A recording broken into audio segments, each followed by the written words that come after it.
Welcome to Your Ink Story, a podcast exploring what humans have in common through the stories behind the body art folks wear. I'm your host, Ande Lyons, and I hope these ink-spirational short stories, sharing the heart behind tattoos, fascinate you and leave you feeling more meaningfully connected to humanity.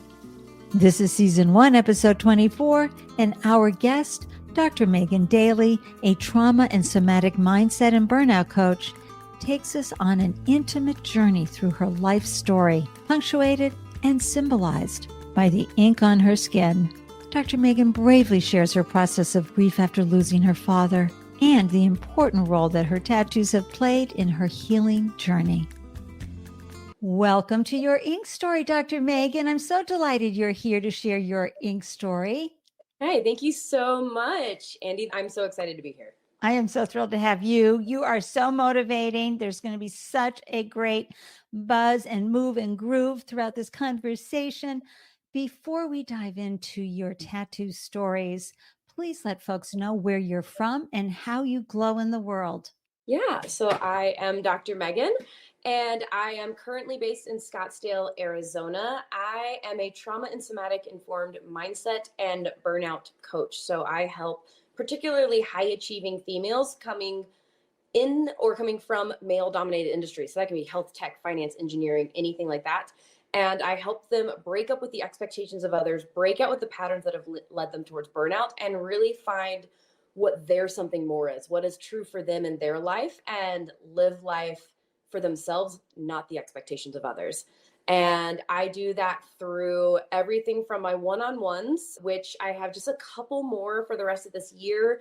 And then if you jump in before 2024, I don't know when this podcast is airing, but you get in at the current price before they do increase. And those are launchpad sessions. We work together for a grand total of 180 minutes to bust you through blocks in a very powerful way and get you taking action immediately. Like on the call, I will have you taking action. And then we also have like follow-up integration and accountability calls after the fact. So that's my 180 sessions.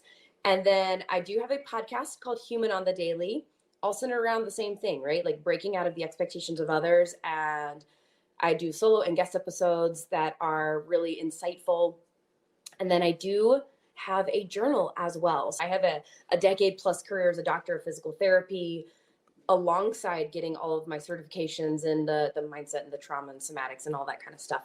And I created this journal, and it's called Rediscovering Your Best Self. It's available on Amazon, and it also is actually loaded with freebies. A lot of people miss that there's a QR code on page 3, but you get access to a ton of freebies. But in this, it's really very workbook style. There are a lot of deep dive prompted exercises for you to really help figure out who you really are. Because I saw a pattern both in myself and so many people. You get around the age 30 or so and you start looking in the mirror and you're like, how did I get here? Like, who am I? Maybe I recognize the person in the mirror like 80%, but it's not 100%. So these workbook exercises are to help get you to 100. And then there's journal prompts for further exploration. And this inner work is so key, listeners. So often you're indoctrinated with beliefs about yourself. And it's so important to dive in and find, oh, wait a minute, that's a belief, not a truth. Half the time we don't recognize them, right? They're called blind spots for a reason. That's right. And the somatic healing, talk a little bit about what that means. Yeah, so somatics is honestly just like a semi-generalized term for in the body. Yeah. Soma means of the body. Somatics, honestly, a lot of us kind of do these practices to some extent without even realizing. It's just not done intentionally. And that is breath work, as simple as doing, if anyone's heard of the psychological sigh, that is a deep inhale through the nose, a quick, sharp inhale at the end to finish that out, and then all the way exhaling slowly until your airways are completely empty. And that is a giant reset to your nervous system. Getting hugs, like something as simple as that. Anything that gets you more into your body is a somatic practice. I highly recommend reading the book, The Body Keeps the Score, because that was a big eye-opener for me, even as a healthcare professional. Oh, why aren't we all taught this? because It's it is the game key. changer, and it made a giant difference in how I treated patients, and it makes all the difference in the mindset work. And like you talked about, like, the mindset and understanding ourselves and our patterns and our beliefs is foundational to literally everything else in our life, and it's unfortunately the thing that most people overlook or don't think that they need more help in. Absolutely. And understanding with compassion those internal family system voices that love to crop Yeah, up and tell you, love no way. And it's all based on fear or protection that was I. necessary at that point in your life, but not anymore. 100%. That's And it's one of the biggest things that I talk with clients about is don't shame yourself. Don't be mad at yourself for staying in these beliefs. That's what saved you. It served you in some pretty big that's ways right. until it didn't anymore, and we need to change. And those little voices in our heads that tell us, and I have to work with this all the time because I can be very critical. We and, all can. It's called and being human. I have to stop myself and go, oh, no, it's okay. You forgot that. You're doing Yeah, great.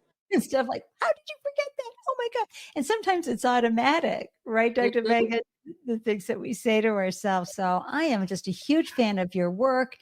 Burnout can happen. You can still achieve your dreams with a balanced day. And that's what you do for everybody, Dr. Megan. I follow you on Instagram. I'll have your links there as well because you're constantly supporting people to move, be present, and work with those mindset hacks that will help them have a better, more meaningful life. So, speaking of great things to do to help one stay present, let's talk about tattoos. There's nothing like okay. getting a tattoo to put you in your body and in Oh, the that moment. is that is accurate. Tell us first your tattoo origin story. How did it happen? Why was getting a tattoo important to you? What was that first tattoo? Yeah. So the first tattoo for sure is I went rib cage for my first one. So there's that. Was very much in my body. And it was, oh gosh, Arizona was one of the first states to open up, quote unquote, open up after COVID. So it was still very much like I was allowed one person with me. Ah, Thankfully, I cannot imagine going through that without any kind of support system. And it's a decently big piece on my left ribs. So I'll say what it is and then I'll give the backstory. It is a naval anchor. And then with the medical caduceus. So if anyone, that's a really big that's a word. big fucking word. I wouldn't even know how to So spell that. everyone has seen it. It is the two snakes wrapping up a rod. Yes. So that's the medical caduceus. Yes. It's a symbol for the medical system, healthcare providers. And so think naval anchor and two snakes going up the center of that anchor. And then it's splashing into water, and the anchor and the snakes themselves are black, but the water around it is watercolors. And then at the top, so instead of a normal circle hook thing where the rope would go through, Mhm. there is a cancer ribbon. Yeah. So the backstory behind this is in 2017, I lost my father. I was his caregiver at end of life. He retired of January 7th, 2017. I got a call end of March 2017 that they had found bone metastases all through his spine. I No. happened to already have a trip home 2 weeks later. So I was actually with him when he got the results of his PET scan. They found spots in his lungs well, No. actually, I don't need to go into the whole story. It was more of a needle in a haystack than that. They kind of ignored his lungs for a while because he had had lung surgery. So they thought it was just scar tissue. And then it's turned out it was actually lung cancer as the cause, and it just got missed because of that for a really long time. And at that point, because it was stage 4, it was 3 to 6 months to live. Oh, I'm so So sorry. I immediately put in notice for FMLA, so family medical leave, at my job because I lived in Arizona. He was still in South Carolina, where I'm Yeah. from.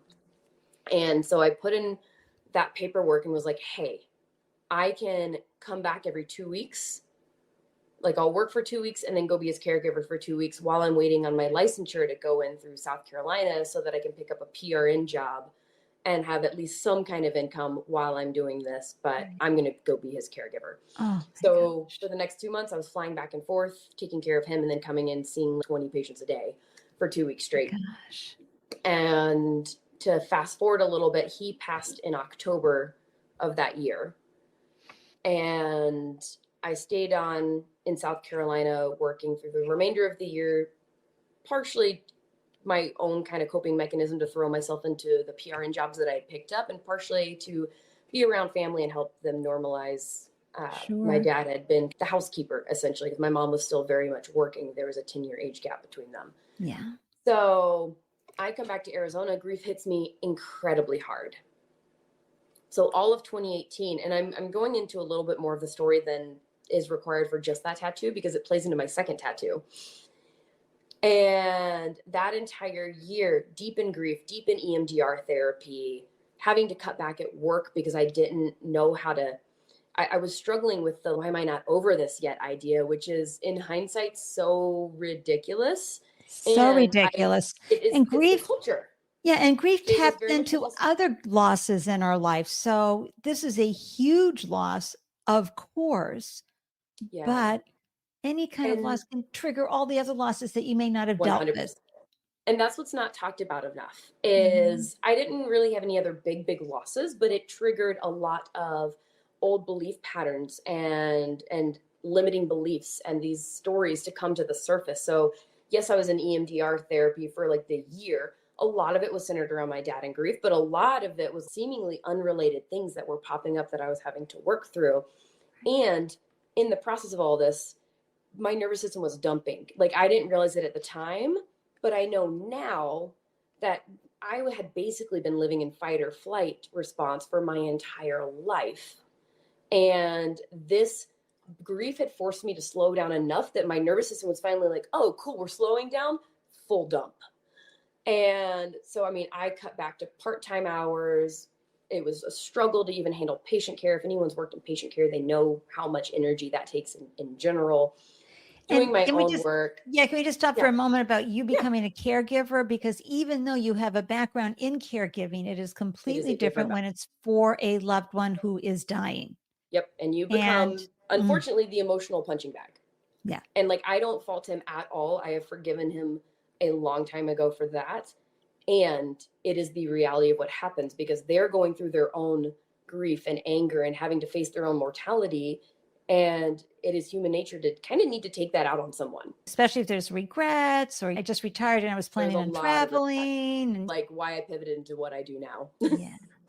And I love So that because part of numbing out in life is by hustling and being in that fight or fight, mode of like, I'm going to it was get my this coping done. mechanism for a long time. Yes, of course. I know many listeners are tuning in and going, oh, yeah.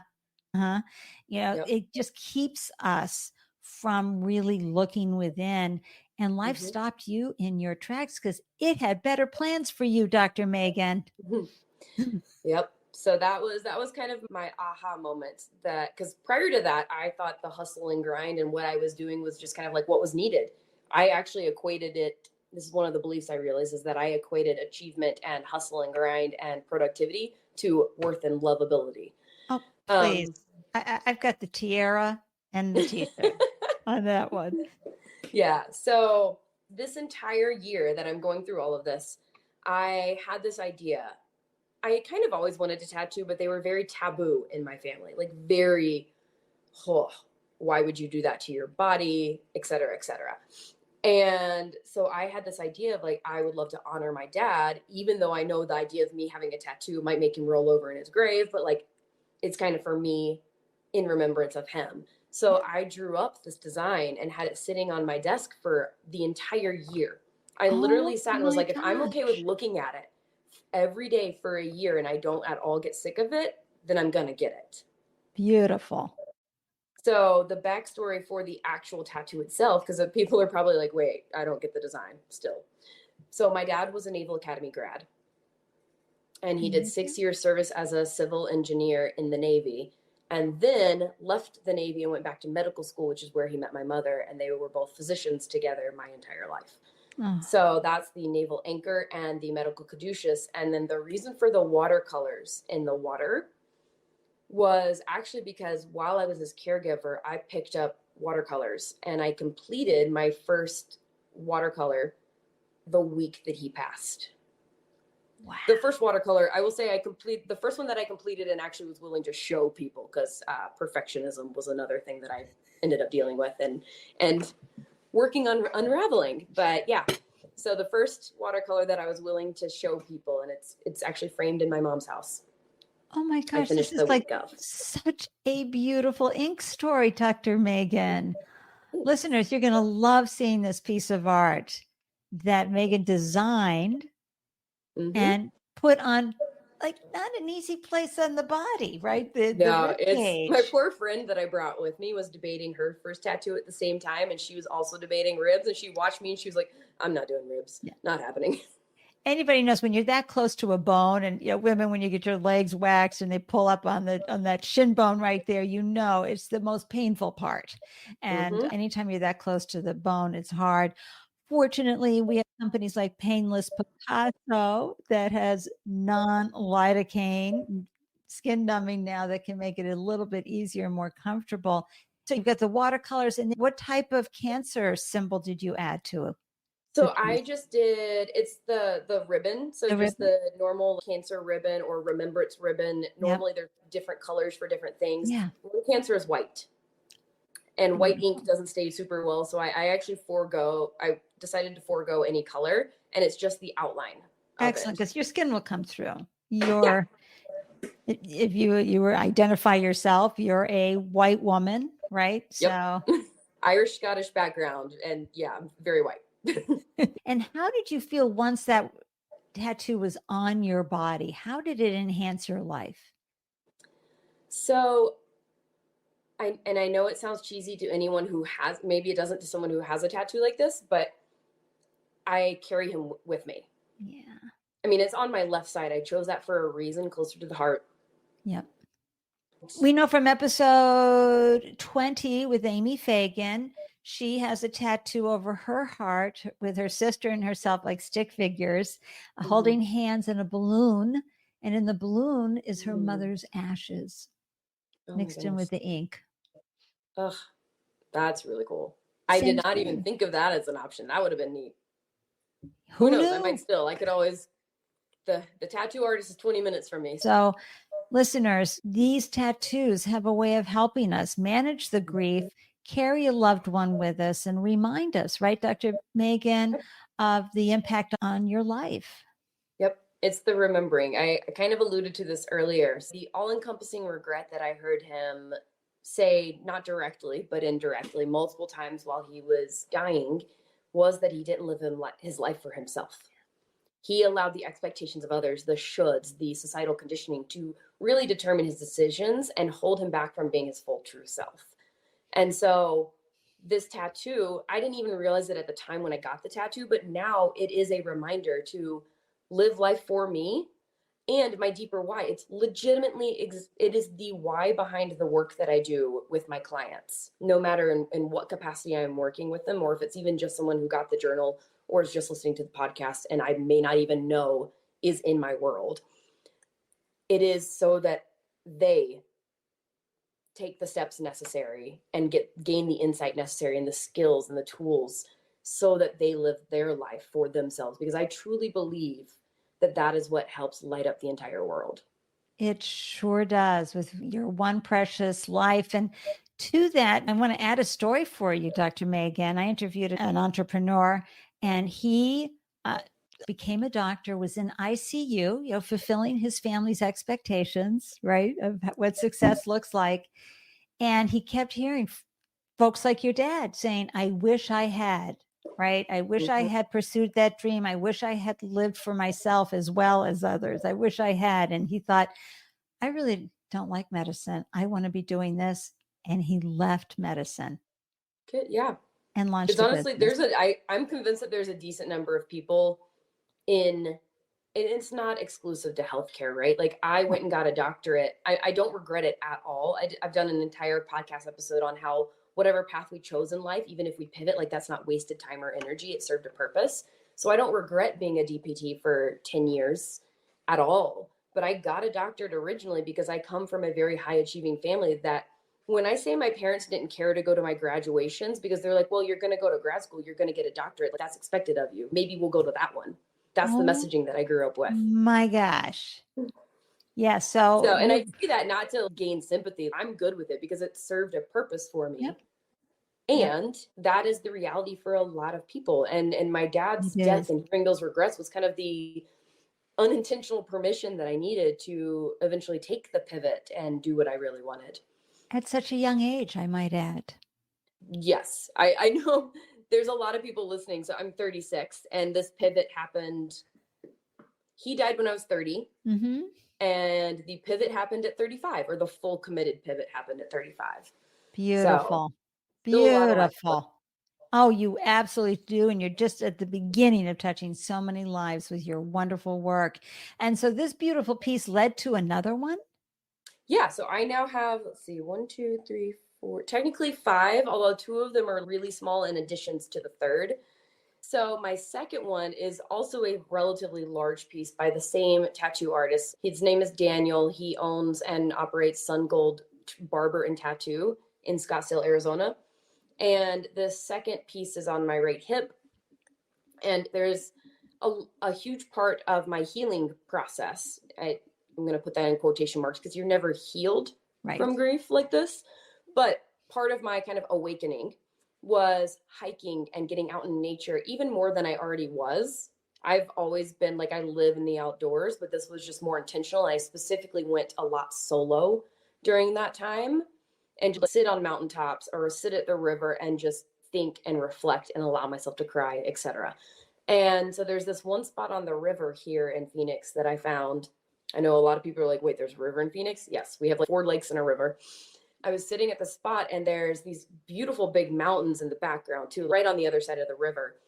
And that was one of my go-to spots where it's not like I had a big moment there. It was just like what kept coming to mind if I thought of my healing journey. Yeah. So I got that tattooed inside of a diamond. I decided to do like a geometric shape, have that inside of it with the river water. I'm not super into astrology, but I am a Pisces. I do naturally go to the water anytime I need to think. Mm-hmm. So having the river in there meant a lot to me. And then there's aspects around the diamond. There's honeysuckle. It's not existent in Arizona, but it is very prevalent in South Carolina, which is where I'm from. So it was this idea of starting from the growth of the honeysuckle. So that's at the bottom. And then there's a blue lotus at the top, which is a symbol for growth. Ah, love the blue lotus too. A gorgeous piece. And the healing process, and especially the grieving process, listeners, it is a daily practice. And you might be thinking, oh, it's finally behind me, right? And then the next thing you know, you're boohooing an aisle in the grocery store. For what reason, you don't know. Yeah, I still have those moments. I actually kind of forget. So mid-October is the anniversary, and almost like clockwork, a couple weeks, maybe even a month ahead of that time, I will be like, why am I so irritable? Like, why am I so tired? What is going on? And then thankfully I have a really, really solid support network around me that there's enough of them that know that time frame. And they're like, hey, Megan, it's almost October. And I'm like, oh, shit, that's right. Okay, let's just add in some more regulation tools, some more support around me, and I'll be good. I love the analogy of originally when you first are dealing with it and you're in it, it is like a riptide pulling you under. Yeah. And it's not like you really ever get out of the ocean. It's just you get out of the riptide, and then it's waves crashing over you, but they're slightly more manageable. And then the waves get a little bit smaller. So it's just this process of you're always in there. You might occasionally get hit by another wave. You just now have the tools to manage it a little bit better, and you have grown around the grief. Absolutely. That is brilliant advice. It does not disappear. How you frame it, manage it, flow with it is how you live with grief. Because I don't care how long it's been, it touches you for forever. And sometimes I think that when we do have some really deep grief, it's also almost like in the DNA, our ancestral grief. Anything that comes out, you're tapping into all of it. And it can be so hard. And listeners, this is why the Your Ink Story podcast is here to talk about these human experiences that connect us all. Grief is a human experience. It doesn't matter what color you are, what religion, what gender. You are in a human body, therefore you have human experiences, and loss and grief is one of them. And being able to express these feelings with tattoos and art, because you tapped into your creativity while you were taking care of your dad, Dr. Megan. And I just think that is so powerful that you're able to bring these images to your very talented tattoo artist and help them bring them to life on your body. What do people say when they see them? Well, honestly, the first thing that they normally say is like, oh my gosh, I didn't know you had those, because just where they are tend to get hidden unless I'm at the gym, and like I do CrossFit and Olympic liftings and trail running. So if they see me in like spandex shorts and a sports bra, they're like, huh, didn't know those were there. The ones on my forearm are significantly more readily available to see. And those are actually done by a different artist. My entire arm is fine line tattoo, which is not Nice. something Oh, Daniel does, but my tattoo artist for that is Grace at Desert Grace Phoenix. And she is amazing. She also does piercings. So like literally all of these piercings were her. tell us about your forearm line. I mean, folks, you Yeah. may remember the woman who designed your Ink Stories logo, and she had some beautiful line drawings on her body. Tell us about yours. Yeah. So it started with, so I've got a compass and I've got the normal four corners, but if you know, some compasses have the X across it, Yeah. but those I had them do snowflakes. And each of the quadrants made by the compass, this will make way more sense with a photo, by the way. There's a lot to this one as well. So And each of the folks, you quadrants know, has you're going to something. see the photos over at Instagram at Tell Me Your Ink Story. Hop on over, join us, take a peek at these incredible images. So each of these quadrants has a different thing that is special to me in some way, shape, or form. And I don't even necessarily have, some of them I have very specific stories, but a lot of them just, they're the visual representation of a concept or just something in general that's very important to me. So one of them is just a generalized mountain scene and a pine tree. And that is for my love of hiking. And I actually was going to have them do a little campsite in there, but that's too much detail for the size of this thing. So I love both solo and with group camping and hiking and just getting outside. And I had done a ton of trips. So that represents that. The bottom quadrant, one of them is South America. It's just a generalized outline. Right before I got this tattoo, so right before 2020 hit, my last big solo trip was backpacking to Machu Picchu on the Salcantay Trek by myself.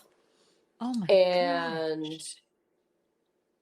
I've traveled to, I think I'm at 20 countries and 11 of them are solo. So You're amazing, Dr. Megan. that one was kind of for the big backpacking trip, because there was a lot. If you backpack for 6 days straight by yourself, like, you're going to go through some personal growth, just point blank. And solo travel in general. I'm a huge believer that everyone should solo travel at least once, mostly because you're kind of forced to figure out what it is that you want.